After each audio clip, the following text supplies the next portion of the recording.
One Gospel, an introduction.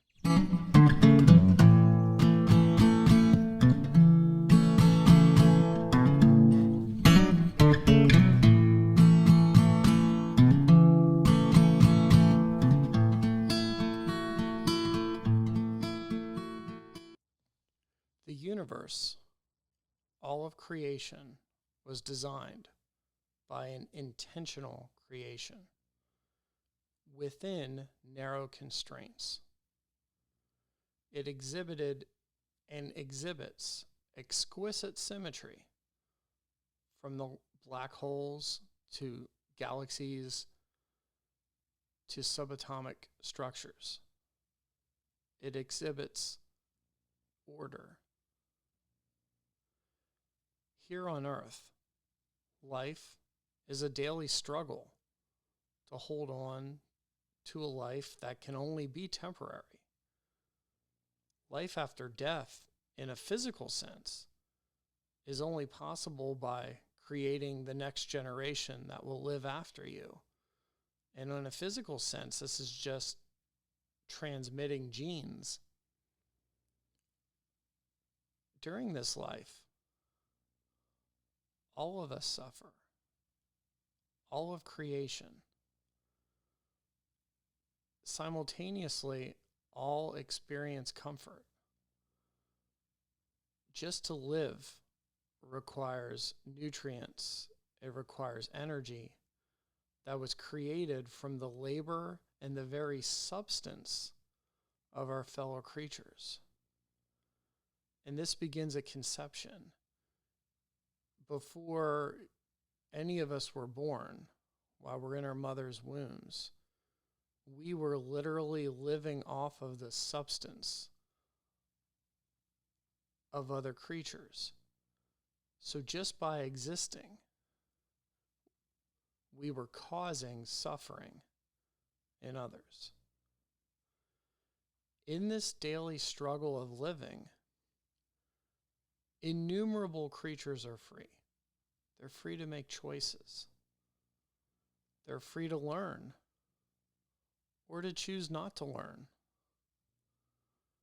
For humans, we are also free. We have a wider freedom. We are free to believe in abstract thoughts. We're free to doubt. We can focus entirely on our immediate needs of survival. Or we can work towards a cause that we view as greater than ourselves as individuals. We can pursue meaning. We can seek knowledge of a higher power. So, where did this knowledge come from? Well, only a minority of humans have spoken publicly for what they called the gods. They called themselves prophets, seers, mediums, oracles. You see before you a rendition of a famous oracle. They've arisen throughout the world since the beginning of history. But beyond these public recordings, these public descriptions of what the gods are and what the gods want, innumerable humans have experienced the supernatural in some way. The messages from those sources are as diverse as the world's matrix of cultures and ideologies. They agree in some things, they contradict in many more things. And this often reflects the motivation of the speaker. Like, why was the speaker saying what they did, or what was the prism through which the speaker was viewing this experience that they had? But it also likely reflects the sources. So the various spiritual sources that have, throughout the history of time, connected with people who were open to their messages. An even smaller minority of people claimed to be both human and non-human. They weren't speaking for the gods as much as they themselves were gods or demigods. They were children of extraterrestrials, those that came from beyond Earth in some way or another, or they were a manifestation of the creative source. Now, with all of this information that contradicts, some of it doesn't, but most of it does, will logic and your everyday experience and the scientific method, where you make a hypothesis, you test it, and you see if the hypothesis is true. If it is true, it will be reproducible. So our everyday experience and understanding of cause and effect tells us that there's actually one reality that we live in, that things wouldn't be reproducible if there was more than one reality. If there was more than one reality, we wouldn't be kind of living in this physical act of trying to just survive. And our everyday experience suggests that just as there is one reality, that it is possible to know this reality, even if it is not possible to fully know every aspect of it. And even if you can describe a reality, that doesn't mean you understand it, that you fully understand why it's there. So if that's possible, it certainly seems that there is a reality that is at least knowable in theory. Well, it's plausible that the source of creation, that person or thing that we discussed in the beginning, saying that the creation was made within these narrow constraints and it was by an intentional creator. Well, it's certainly plausible that the source of this creation could reveal truth. It's also very plausible that it would be revealed over time as people change over time and their capacity to take in new messages changes. Well, there was one person in history who is identified as the embodiment of transcendent truth, the Logos, identified as God, the Creator, but also a Son of God, so in some way part of creation. His life was ordinary in almost every aspect, yet his life was also associated with the greatest cluster of supernatural events in recorded history. Whether you believe it or not, it's been recorded. He was a prophet. He spoke for God. He was a prophecy because prophets spoke before him of things that he would then ultimately do hundreds of years later. He was a sort of king, but he was a pauper. He had very few actual physical possessions. He was a revolutionary, but not a political one. He declared a kingdom that was simultaneously here, but also yet to come. His divine mission was confined to a small group of people, but yet it affected all of humanity to this day. Now, most of humanity knows very little about him. Now, some believe what they know about him. So they hear some things and they go, yes, I believe those things to be true. Some reject what they know. They'll say, well, yeah, I've heard these things, but no, it sounds like a bunch of stories. Both groups, though, whether they believe or not, their opinions are based on their theology. It's based on their understanding of God, whether they believe in a God, a non-personal God, a specific personal God. Their knowledge of what they believe is God is going to create their the prism through which they either reject or believe what they believe they know about this man, Jesus of Nazareth. Even learned experts can't agree on him. So if you spend any effort trying to read what people have written about him, it's literally all over the place. It couldn't be more diverse.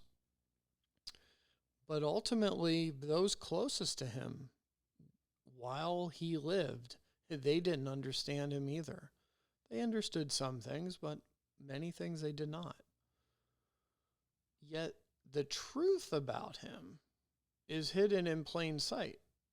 All of humanity that has any sort of digital connection to the wider world could read about him if they were able to read, or they could listen to an audio description of him even if they could not read. So it's everywhere. And it spreads all over the world, even where it's a crime to profess a belief in him. Now, a holistic approach to this Jesus of Nazareth can exist. We can't erase our biases. And when we do come to believe in something, we don't have to erase that belief in order to still continue in a path. But a holistic approach can take the whole of what is known, like take it all as a whole and take all of its parts, because the whole explains the parts, but the parts make the whole. And we can take them equally seriously. We can attempt to understand it in its original context, but also its transcendent truth, which is above and in many ways more important and relevant today than its original context. A holistic approach looks at both. A holistic approach accepts what is clear and it accepts what is unclear. Not everything has to have an answer. A holistic approach will simultaneously take seriously what is celebrated, the aspects of his life that most of humanity says, yeah, he was a really good guy. But a holistic approach will equally accept what's embarrassing, the things that in today's world he would have been rejected. A holistic approach accepts what is simple, something that a kid could understand, and the sublime, something that is only a trained disciple will begin to understand the deeper meanings of. A holistic approach allows for confidence or faith, and it allows for doubt, because we're all where we are. A holistic approach accepts objective truth, but also subjective experience.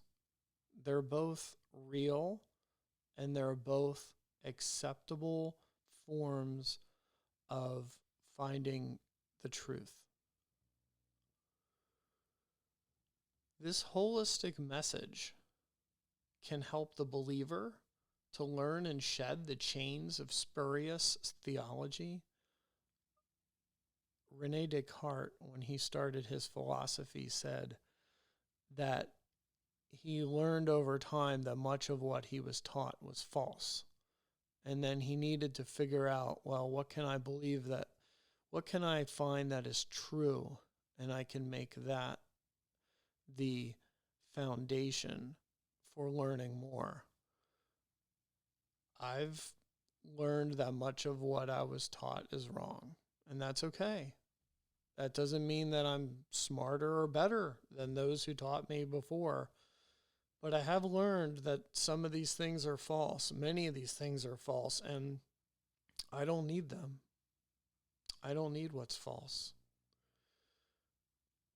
This holistic message will help the non-believer see more clearly what first appeared objectionable.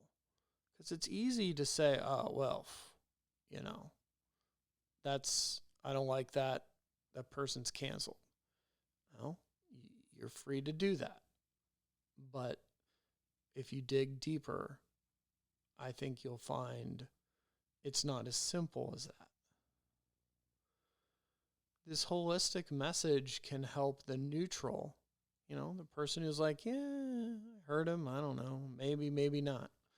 It'll help the neophyte, the person who's just started learning about him, just started believing in him, because this message is light in a dark world. So this is why OneGospel exists. It is non-commercial.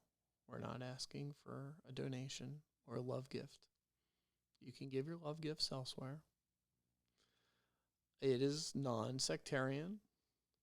I am a part of a sect. You will not purposely, on purpose, you will not be hearing me talking about that.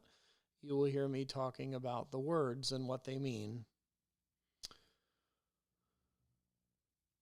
This is a hobby. I have a full-time job. If you Google me, it's easy to find out what I do.